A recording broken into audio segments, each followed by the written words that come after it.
Welcome everyone to the Reimagining the Workplace session. Before we get going here, I just want to remind you that this and all of the other sessions are eligible for CPE. All you need to do is answer the polling questions, and to kick it off, let's get our first one done right now. First question is, have you moved to a remote work situation? Answer 1 for yes and answer 2 for no.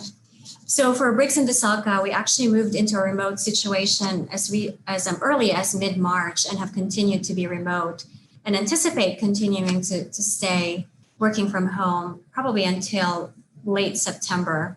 And so I'm curious to see what our audience responses would be. And we'll check the results for the polling in a little while here to give you an opportunity to respond. The topic of reimagining the future is of great interest to me as I lead Briggs & Desalka through this crisis and into the future. And keeping in mind always that we are looking at the best way to meet our clients' needs as well as our associates. Although the current environment is inherently difficult and we continue to face many challenges, we have also experienced many opportunities of enlightenment and have learned many lessons from these past 5 months. For one thing, we have found countless opportunities to fulfill our mission to make an impact, a significant impact to those that we serve, our clients. And as we continue to pave our path forward in these challenging times, I firmly believe that our future success is largely dependent on our adaptability and being able to be agile as we reimagine what the future of work would look like. And so with that, it's my pleasure to introduce to you our panelists this morning, starting with Sandy Asch, who is the founder of a global consulting firm with 20 years success. Good morning, Sandy. She is the best-selling author of Roar, How to Build a Resilient Organization, the world-famous San Diego Way, and was named by Inc. magazine as one of the best business and leadership books written by a woman. Next is Carlos de Aldecoa, who is the president and founder of Gulf Coast Distillers. Good morning, Carlos. Good morning. They're located in the Houston's East End and today are the largest distillery in Texas and ship their spirits across the nation. You can find more details about Sandy and Carlos's impressive bios and all our other speakers in the event speaker bios package that you received ahead of today's event. So Sandy and Carlos, thank you so much for joining us in this session, which is very important and I think our audience will find very informative. I'll start off by asking maybe Carlos, what is the biggest challenge so far resulting from the COVID crisis that you've experienced, not just for you as a business owner, but for employees as well? I think again, thanks for allowing me to be in this panel. It's exciting times for sure. I think the biggest challenge for us, since we are actually in manufacturing and we really cannot afford to have our employees working from home, is just the flexibility that we need with our customers and our suppliers, because the predictability of our workforce showing up to work on a daily basis and the flexibility we need to give them related to their family being impacted by COVID or anybody that lives in their household or in general, just the impact of COVID, that's been the most difficult thing. So I think the biggest learning has been, flexibility, patience, and a significant level of empathy, because there's a lot of people going through a lot of different changes in their personal life that are impacting productivity in the workplace. But we've got to keep this on a very personal level with the employees and be flexible to them. Yeah. And so, Sandy, what about you? I know you work with numerous clients in various industries as well. And one thing that's characteristic of this pandemic and its effect on the economy, it's not equal, right? It doesn't treat the different sectors equally. So what have you seen as the biggest challenge in these past 5 months? Yeah, some of the biggest challenges that I'm hearing from many of the client organizations I'm working with is a sense of people feeling separate, disconnected, a lack of sense of belonging. And we know that as human beings, we crave connection. We need community. We need to feel a sense of belonging, even us introverts. I'm an introvert myself.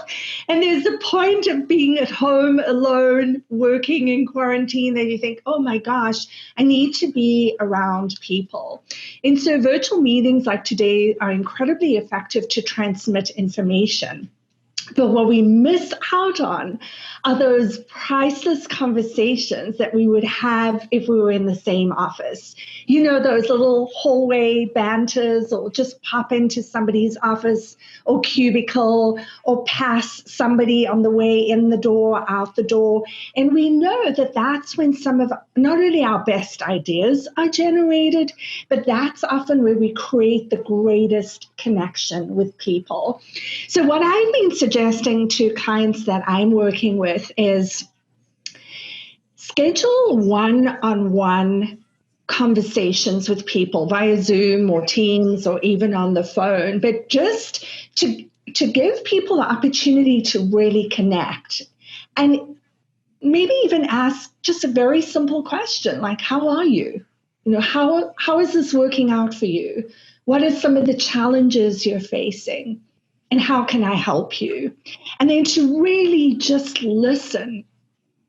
And as Carla said, be empathetic and compassionate with people, and not to do this phone call one-on-one just one time and then be done. But I would think over the next 6, maybe even 12 months, as we begin this slow transition back to, I'm not even going to say the new normal, because I don't know if we're going to get back to normal. People are going to need that extra support in sort of recreating a sense of security, a sense of connectedness, a sense of community that's going to be so important as any business or organization moves forward. That is so true. We're actually already seeing that with even our associates, being 4 months into the remote work environment, which is very different from what Carlos is dealing with, because the employees are coming to the office, to the facility. It's more of the mental health aspect of it, because of the lack of connection and the isolation. And so I would like to follow up on that question with you, Carlos. You alluded to it a little bit earlier. What are the greatest lessons that you've learned just in terms of managing through this? And I know you've been very creative in your approach. Yeah, from my perspective, it's really been on understanding flexibility and going back to the point of empathy. I think the stress level of people related to the COVID situation, the financial situation that's happening out there in terms of the oil and gas downturn, hotel and hospitality industry being impacted. So, I think there's just a lot of uncertainty and a lot of stress, in addition to a lot of people working from home and having a gray area between work-life balance. I think it's really uncharted territory, where I think initial couple of months were probably exciting. People were very committed and happy to work from home, but I think many of them are now looking forward to getting back to work, getting back to the social element, going back to a restaurant, again, having a cup of coffee with somebody in the break room. Just a human element is missing. So I think, patience, I think, is probably the biggest thing right now that we can offer our team and support for their needs, because I think everybody's going through either just their own personal struggles or also their family or immediate friends going through a lot. So I think patience across the board, like I mentioned earlier, from the customer side and our perspective, that if we are unable to meet a customer shipment, it's because we also have certain struggles on our end. The same thing that could happen on supply side of customers of ours or suppliers that are unable to get us materials. It's because we're all going through this together. So I think a little bit of patience, flexibility, and understanding are key. Yeah, that I can definitely agree with that. Sandy, anything to add in terms of lessons learned that you've seen that you would like to share?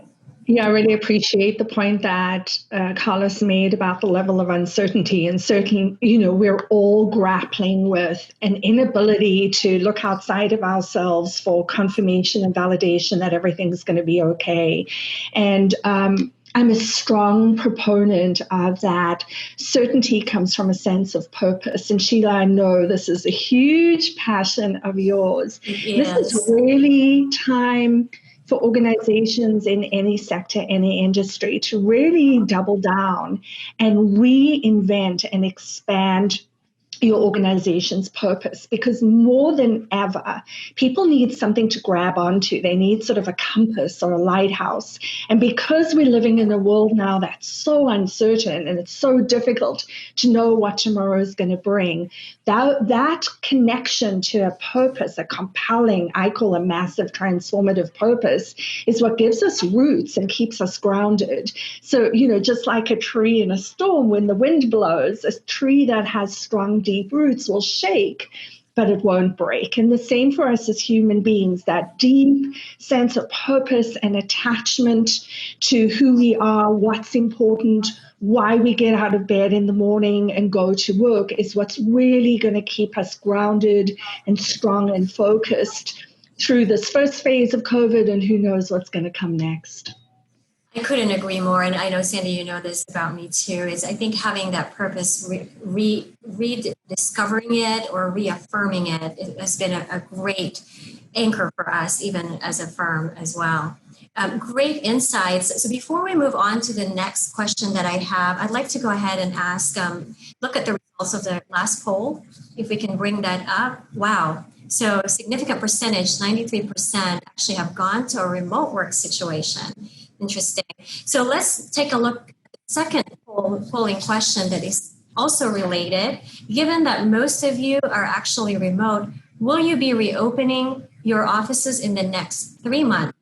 So answer yes. Answer 1 for yes, for no, 3 for we have remained open, and 4 for we have already returned. And so, Carlos, for the next question, the previous question I asked was more backward looking in terms of what are the challenges that you have faced. But now moving forward, given that we're seeing a more prolonged issue, right? It's not like for me, when we first went remote and started dealing with this crisis, I firmly thought that by the end of the summer, we would have somewhat of a normalcy. And I don't even want to call it a new normal because it's such an evolving normalcy to me. I don't know what that really looks like at this point. But one clear thing is we still here, and it's going to be a few more months before we can even get to that place. So what are the biggest challenges that you see now looking forward? I think from an operational standpoint, we've had to redo our working schedules. Our facilities operate, we run coffee operations, sugar, and also the distillery.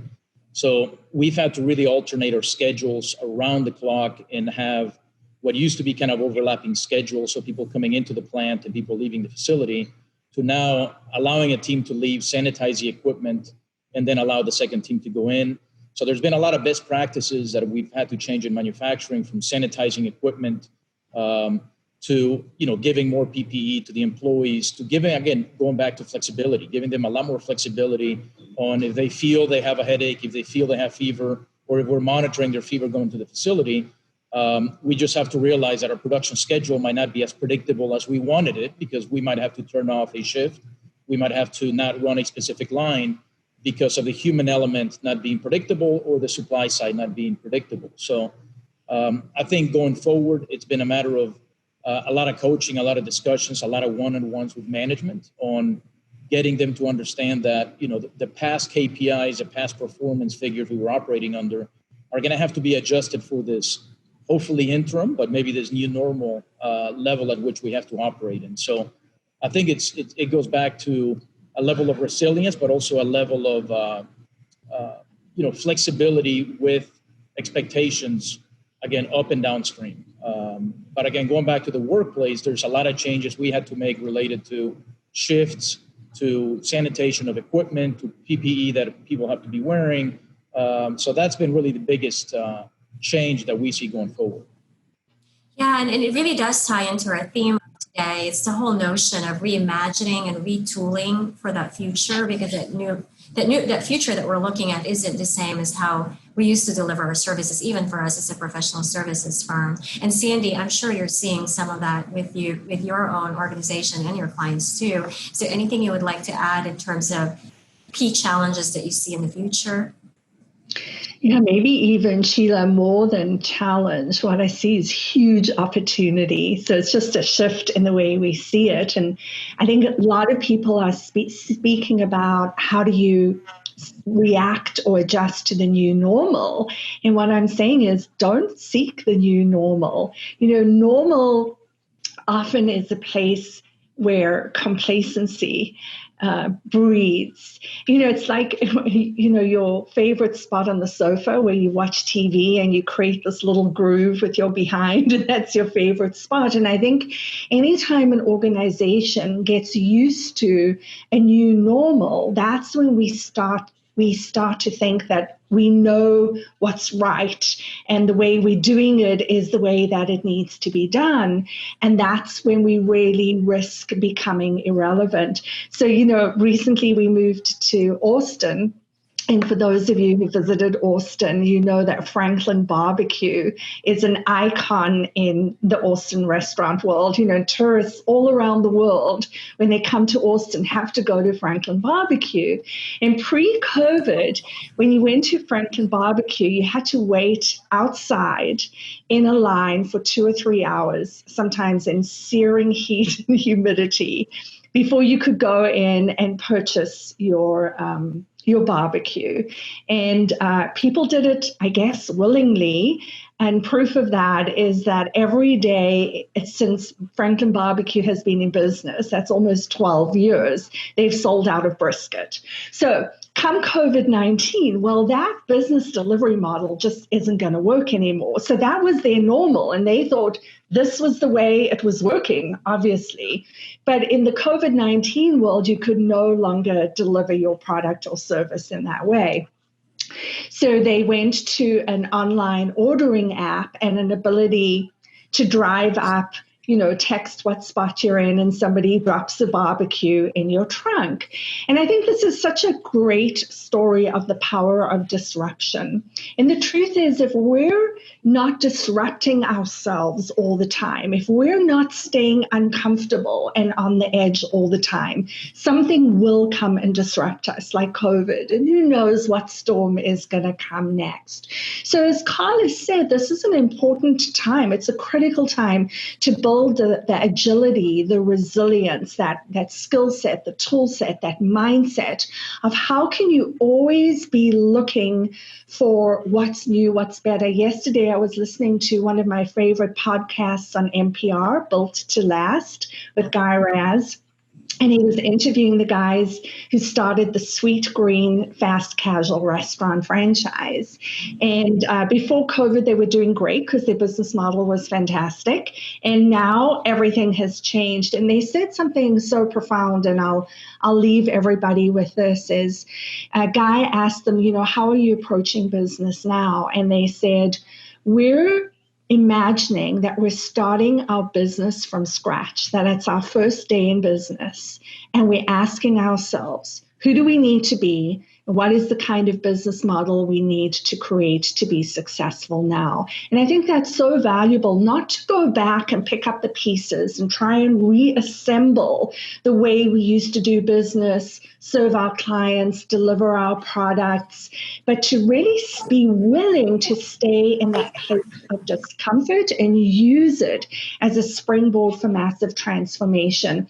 And I'll say that I've been invited to be part of another Briggs & Veselka webinar in September that will be focused on transformation related to risk, control, supply chain, cybersecurity, and how to develop. And I'll be speaking a little bit more in depth of how you cultivate that mindset of resilience so that people can continue to navigate this uncertainty and future uncertainty and stay creative, innovative, and wildly productive.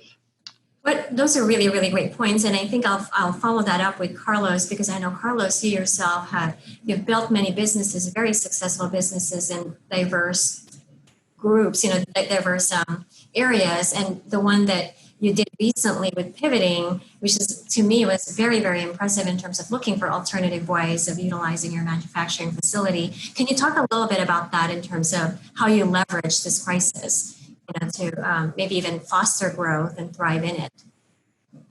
Yeah, the majority of our businesses, since we are very retail driven as far as the products that we make, whether it's the coffee or the sugar operations, we saw volume steady or slightly increasing as we saw a shift of consumers eating away from home to now consuming at home. So in general, I would say that people buying at retail has gone up significantly because they still needed to consume those products. When it came to the spirit side or the liquor side, that we saw a significant opportunity back early March related to the manufacturing of sanitizer. We had the facilities, we had the capacity to make a meaningful move, I guess, related to making significant levels in amounts of sanitizer. So we have, when you talk about sense of purpose, when you talk about sense of contribution to the community, that was probably what I would call almost a once in a lifetime opportunity to be called to step up to the plate in a big way. In manufacture, we've made close to 1 million gallons of sanitizer, shipped it across the country, selling to everybody from FEMA to the Department of Labor, to the Department of Defense, to railroads, to critical infrastructure, donated significant amounts to hospitals and nonprofits, and everybody from the Houston Zoo to the Texas Children's Hospital. So it was an amazing opportunity that we could quickly go from operating 1 or 2 shifts and couple lines in the distillery to turning off our distilling operation that had been running nonstop for 4 to 5 years, move all that operating team to start bottling and making sanitizer. So we started making it across 3 lines, 7 days a week, 24 hours a day. We hired probably about 120 employees that we brought from restaurants and different, hospitality businesses or friends of mine that, had to shut down. So we had the fortune to bring those people in, give them a job, give them a sense of belonging, and impact in the community. So these are products, like I told them, that we are saving lives. We are reducing the spread of COVID. We are improving the community by making the sanitizer. So I think the sense of purpose, the sense of significant contribution to society was a huge calling and a huge opportunity for us, while at the same time, it created a business model that we're exploring whether or not that'll be something that we will continue to do on an ongoing basis if the opportunity is there and the demand is still there to serve that market. So again, it was just a really neat calling and a great ability for our team to execute in a meaningful way statewide and even nationally in a very quick ramp up. So we thought about it on Friday. By Monday, we started producing. Such a great story of just agility and being able to be flexible. And also, what really resonates with me is what you talked about in terms of a greater cause in what you're doing, which I think from a people perspective probably really engaged your employees, because now they're making a significant impact while being employed. So that's amazing. Thank you for sharing that. So before we move on to the next topic, I'd like to bring up the results of the second poll, see what the responses are. So most of you are actually going to be reopening in the next 3 months, about 44%. And the no is 29%, and then some of you have remained open. It's really for us, it's a daily decision because of the results, depending on the testing and depending on what's going on in our community. So thank you for your responses there. The next poll, let's go ahead and bring up the next poll here before we move to the next topic. How far into the future are you extending your COVID-19 planning? Answer 1 for 1 through 6 months, answer 2 for 6 to 12 months, and answer 3 for 1 year or more. So one thing that Sandy had mentioned earlier is just this notion of uncertainty. And what I'm finding is it's so much more difficult to lead in this environment because it's really difficult, if not impossible, to predict what a year from now would look like. So it really does require that short-term, long-term planning and balancing and being able to pivot and be nimble, as needed. So for our third question, so for you, Carlos, you said earlier that in your business, you didn't have the ability to work remotely. Can you talk a little bit about how you adjust to that because you don't have that option? And I know at some point you had talked about changing schedules and things like that. I imagine there's so much more in terms of managing the risks from a safety perspective, but more than that, the people's reaction, right, to having to come to work. Can you talk a little bit about that? Yeah, it really wasn't easy. I think even for me personally, I have 3 little kids. So even, what my wife was kind of, calling me out and saying, well, you going to work on a daily basis is potentially putting you and exposing you, right? Because then you're out there with a significant number of employees, you're in contact. But I think it came to leading by example and also a matter of kind of cautious courage, right? Of ultimately if I'm expecting my employees and my team to show up to work on a daily basis to make products that we can't make from home. We really don't have the option to make sanitizer or vodka or bourbon at home.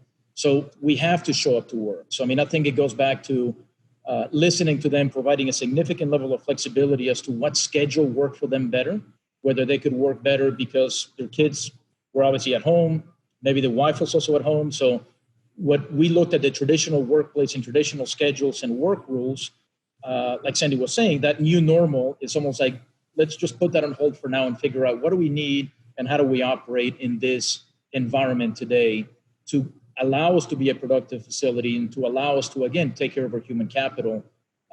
We did not see a significant amount of pushback from many of them coming back to work. I think they actually wanted to come. They realized that ultimately they did not have the option to work from home because these are ultimately blue-collar jobs, whether it's driving a truck or a forklift, that needed to be done. So, it gave them, I think, a sense of purpose. It gave them and continues to give them a place where they can go work and contribute. But things continue to change. We're seeing from what we saw initially, the level of commitment to what we're starting to see now on, if you want to look at absentee and lateness and flexibility in the workplace, it's getting to be more difficult to manage than it was initially. And I think it could be in part by just a level of fatigue and a level of this uncertainty that's out there, whether schools are going to open, they're not going to open. I think there's just, again, a little bit more difficult and different handling it today than maybe it was 2 and 3 months ago. And I believe it's going to be different in 1 or 2 months as well, because there's, again, a lot of changes that are happening economically with schools, whether or not, who's going to be able to stay home to take care of the kids if they're not going to go back to, their education. So I think overall it's just, we have to be nimble, we have to support, we got to give them the sense of purpose, and we have to be in this together. Makes complete sense. And to your point about just this prolonged environment, it's really having that fatigue because they're getting bombarded both internally and externally. And I can only imagine family dynamics that sort of complicate things too. So depending on whether you have young kids, and I think more spouses are spending more time together too. So, all of that tension really does come in. I'm going to have a follow-up and related question with Sandy. But before I do, I'd like to remind our audience that we do have a few minutes for a Q&A session.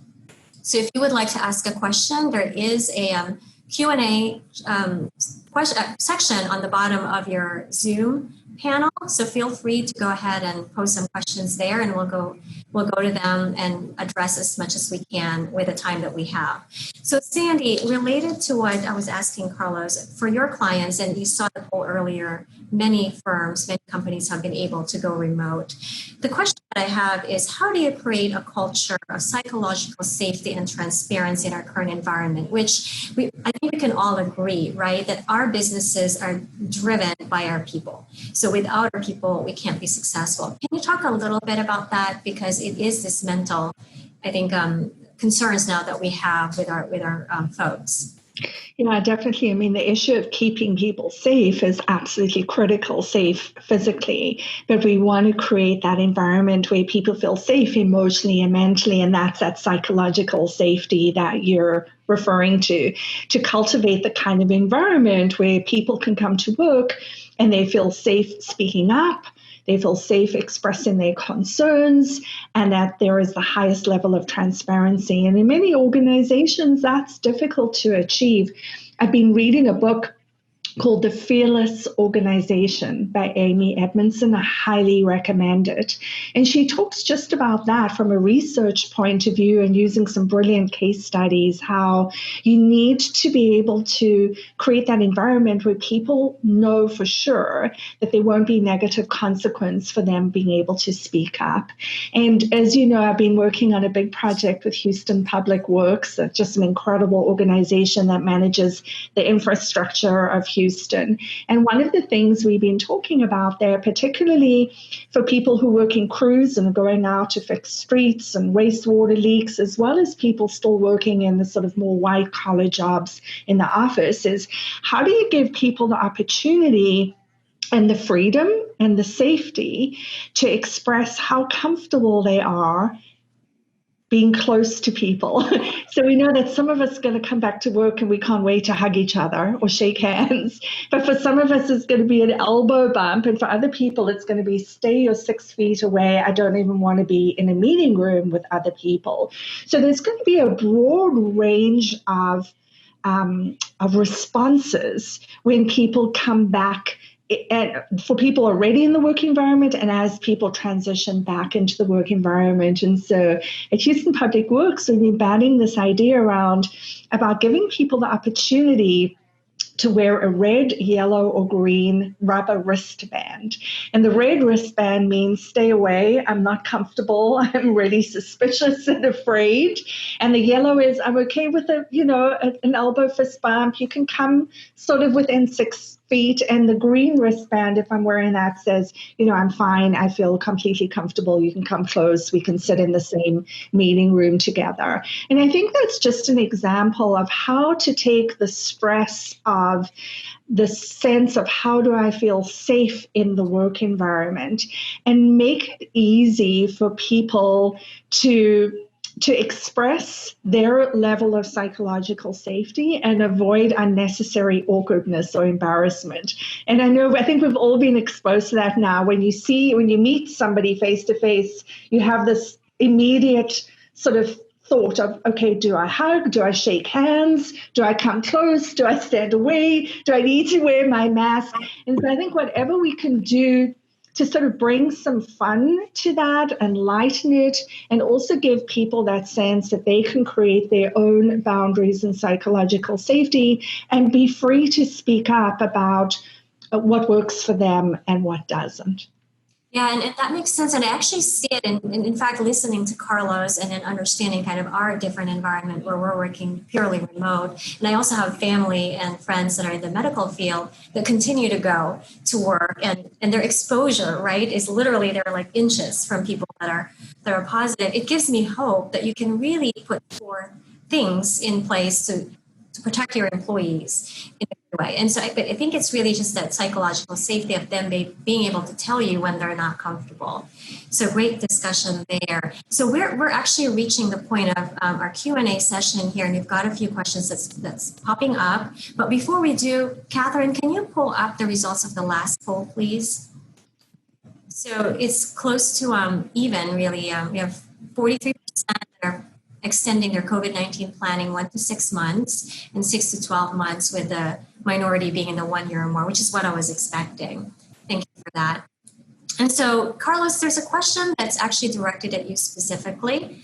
I don't know if you can see it, but you offer a diverse product set. Curious how alcohol sales have fared versus coffee sales, and have consumer sales increased to a level that would offset any decline in commercial sales, given that bars, restaurants, and coffee shops are your customers as well due to the shutdown. What are the trends that you're seeing at the ground level? Yeah, the consumer trends overall are very interesting. Like I said, I mean, when you look at hotels, casinos, restaurants, airports, conventions, all that being shut down, I think the number of suppliers that were selling products into those chains or into those market segments really shut down their businesses, because nobody's selling coffee to the hotels or to the restaurants and so forth. From our side, and as an industry, we're seeing net alcohol sales up relative to retail, right? Because ultimately, just like coffee, if somebody was going to go to a Starbucks or somebody was going to go to a restaurant and have a cup of coffee, they're still going to have their cup of coffee. Just instead of them buying it at a Starbucks or at a restaurant or a hotel, they're going to be making it at home. So retail sales across every category, whether you look at cereal, pastries, meat, dairy, anything related to retail, including alcohol, beer, and so forth, all those sales have gone up in retail, but at the expense of losses in the food service sector. So, beer sales at obviously, games and sports events and all that beer had to be dumped, right? Because ultimately nobody's consuming in those channels. So they're specific. So relative to our spirits and our products, since we are 99% focused on retail, we have seen an increase in those sales. When you look at some specific categories, like in champagne, which is very interesting, or sparkling wines, the majority of champagne and sparkling wine is consumed away from home at hotels and restaurants and so forth. So champagne sales have dropped like 40% globally, right? Because people don't really drink champagne at home. They'll drink it at a restaurant. So By category, there's been some impact, but overall, anything that is sold in retail has gone up between 20 to 30%. Since the American consumer, 50% was being consumed outside of home, at restaurants and hotels and so forth, 50% at home. So that was a significant shift to retail. Obviously, Amazon and all those channels are doing extremely well. Right. Yeah. Thank you for that. And Sandy, one other question that came up, I wanted to pose this to you because you do have clients that work remote as well. How do you balance the client's needs and your people's needs for psychological safety, for, not maybe they are not willing to come to the office because of safety concerns, but a client needs to be met, right? And have you seen any of that? And can you comment on that? Well, that's such a tough issue, isn't it? Because you're sort of dancing between two different sets of needs. And really at Houston Public Works, that has been a big issue because a lot of the people who work for public works are essential workers. They can't turn off the water and not take care of wastewater, etc. So on one hand, you have the citizens of Houston who need services. And on the other hand, you have employees who may be concerned about going to work. And in particular, those kinds of service employees are usually in crews and trucks, so they don't have social distancing. But what I found, especially with the people at Houston Public Works, is they have this incredible grit and tenacity. They have this extraordinary commitment to serve the city of Houston and create a strong foundation for Houston to thrive. And so they've been very innovative amongst themselves to come up with strategies and tools and routines to protect themselves because they know they have to do the work.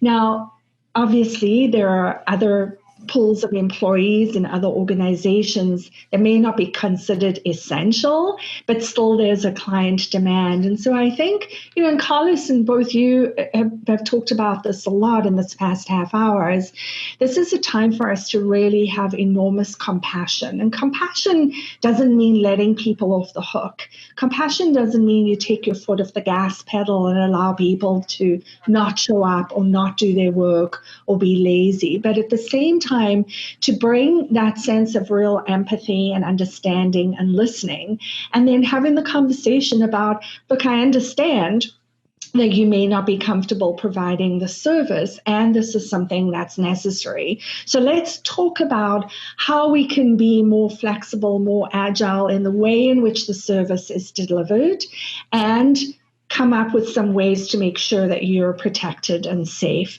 And I think that conversation is going to be a critical conversation for several months as we move forward and more organizations transition back to, let's just say, normal, in inverted commas, operations, where there's going to need to be a lot of back and forth and discussion and that flexibility. I think for many leaders, the number one skill that we're going to need to be developing is, one, that skill of caring and compassion, but two, that skill of really being willing to listen and being willing to be flexible, way more flexible than we would typically feel comfortable with. I agree. And I can probably just speak a little bit to that too with our experience, because for us, because we are largely remote, we still have the need to go to some of our clients for doing the audit work, for example. But it does, I think, come back to accountability as well, and reminding our associates why we exist and why is their business even in place, and always focusing on their purpose and how they're making an impact. And really, they've responded very well to that. So, that's certainly something that, to share with our audience too. So time sure flies. I wish we could continue our conversation. It's been a really fun 40 minutes. Thank you so much to Sandy and Carlos for joining us. I don't know if you want to share just maybe last words, Carlos, anything to kind of end on a note? No, I just want to say thanks for the opportunity, and we'll get through this. I mean, I think I'm helping by providing coffee and spirits to the community as well. So cheers. Sandy, anything? Last words? Yeah, I mean, my last thought is for us just to be easy on ourselves and be easy on others. We're in an environment, a situation we've never imagined, and we're all just doing the best we can in a world that's filled with fear and uncertainty and anxiety. And so for us to take time to breathe, to really take great care of not just our physical immunity, but also our mental immunity, because I think that's ultimately what's going to get us through this stronger and wiser. A couple of takeaways for me that I heard today is just the notion of connection, and how we need to keep cultivating that connection. This event to me is so important for that reason, because we are providing a platform, hearing from you, Sandy, and then we have the CEO corner as well. For those of you that are interested in hearing more, we have four of our corporate leaders, that will be talking about their own experiences, how they see the future. So if you would like to join that one, that's happening after a keynote speaker. So we're going to take a short 3-minute break as we end this session and get ready for our keynote session with Harry Mosley from Zoom, who is going to share with us how Zoom has emerged as a major player in the economy. So if you're looking for the keynote session link, please refer to your agenda. It is posted in the chat window, and all you need to do is copy and paste the session link from the chat into your web browser, and you should be ready to go. So please fill up your coffee, water, or beverage of choice, and I will see you shortly. Thank you so much.